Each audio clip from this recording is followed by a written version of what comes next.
Good evening friends. रात्रीचे 11:30 वाजलेत आणि मला असं वाटलं की तुमच्यासाठी एक व्हिडिओ शूट करायला पाहिजे. जे विद्यार्थी नीट 2025चं प्रिपरेशन करतात, 4 मेला आपली एक्झाम आहे, सर्वांना माहिती आहे.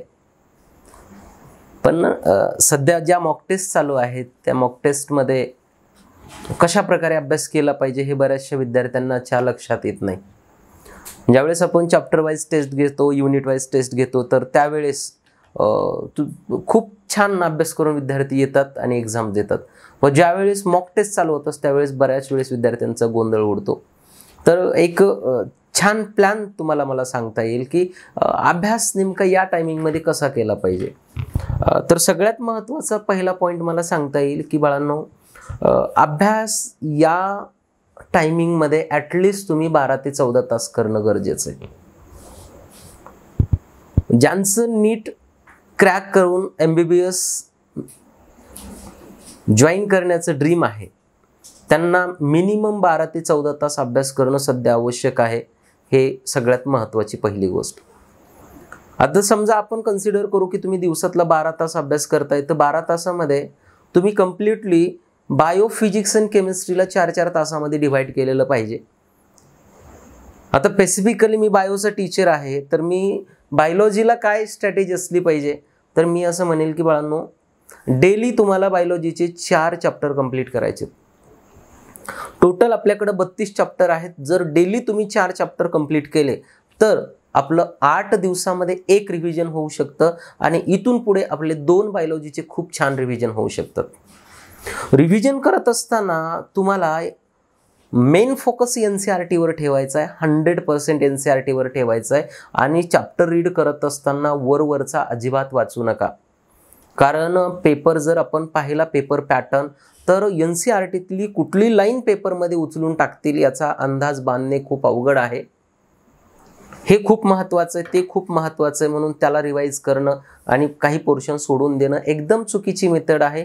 तुम्हाला चॅप्टर स्टार्ट करताना पहिल्या सेंटेन्सपासून शेवटच्या सेंटेन्सपर्यंत तो चॅप्टर रीड करणं गरजेचं आहे. चॅप्टर रीड करत असताना कॉन्सन्ट्रेशन ठेवून स्पीडनं रिवाईज करणं गरजेचं आहे.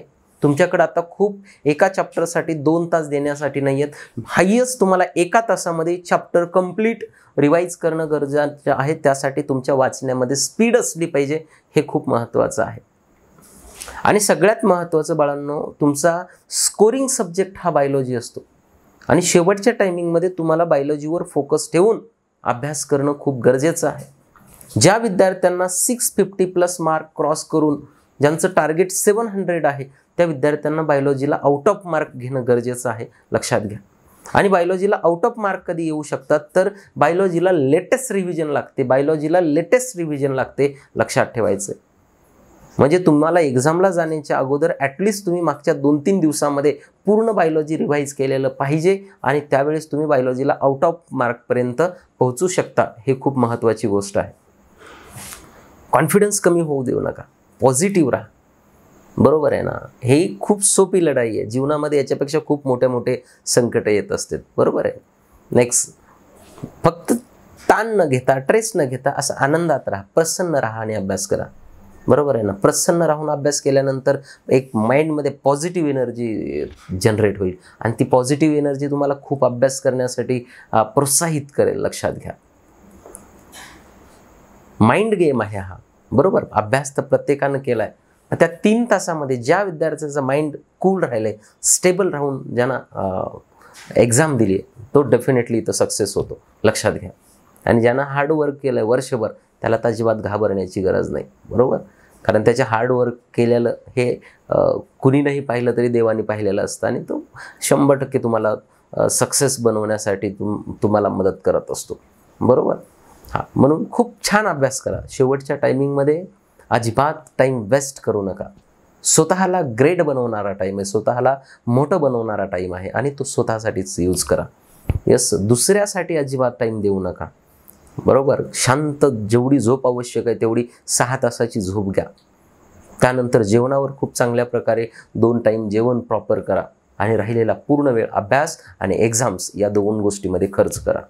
बरोबर आहे ना. रिझल्ट आल्यानंतर कमी मार्क पडले त्याचा ॲनालिसिस करून काही फायदा होणार नाही. रिझल्ट एक्झामच्या अगोदर प्रिपरेशन, ॲनालिसिस आणि रिझल्ट एक्झामला स्ट्रॉंगपणे सामोरं जाणं खूप गरजेचं आहे, हे लक्षात घ्या. बरोबर. बायोलॉजीमध्ये मी सांगितल्याप्रमाणे डेली 4 चॅप्टर आपल्याला रिवाईज करायचे आहेत. रिवाईज करत असताना कॉन्सन्ट्रेशन, स्पीड या 2 गोष्टीचं भान ठेवायचं आहे आणि जिथं अडचण वाटते थोडीफार तर मला येऊन भेटून ती क्लिअर करून घ्यायची आहे. Yes, stay positive, do hard work and achieve the great success. लक्षात घ्या. नेक्स्ट, आता एक जाता जाता छोटीशी एक कविता म्हणवतो, जी कविता आत्ताच आलेल्या छावा मूव्हीमधली आहे. तर ती कविता खूप छान आहे, इन्स्पिरेशनल आहे, जी तुम्हाला नक्की आवडेल. तुम तिलक हमारे माते का कविता आहे. कविता अशी आहे बाळांनो, मन के जीते जीत है, मन के जीते जीत है, मन के हारे हार. तुमच्या मनानं ठरवलं तर तुम्ही जिंकणार आहेत आणि तुमच्या मनानं ठरवलं तर तुम्ही हारणार आहेत. लक्षात घ्या. हार गए जो बिन लड़े उन पर है धिक्कार. मन के जीते जीत है, मन के हारे हार, हार गए जो बिन लड़े उन पर है धिक्कार. उन पर है धिक्कार जो देखे ना सपना.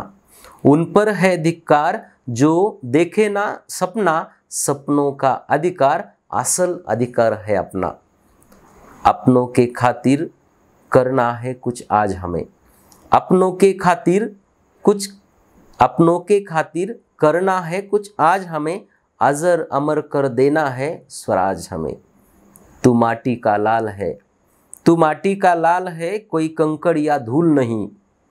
तू समय बदल के रख देगा, इतिहास लिखेगा धूल नहीं. तू भोर का पहला तारा है, तू भोर का पहला तारा है, परिवर्तन का नारा है. यह अंधकार कुछ पल का है, फिर सब कुछ तुम्हारा है. लक्षात घ्या. जरी आता तुम्हाला एक्झामचं प्रेशर, टेन्शन, स्ट्रेस थोडाफार असेल, हरकत नाही, पण एक्झाम दिल्यानंतर, रिझल्ट आल्यानंतर सगळीकडं वावा पण आपलीच होणार आहे. लक्षात ठेवा. छान अभ्यास करा आणि यशस्वी व्हा. थँक्यू.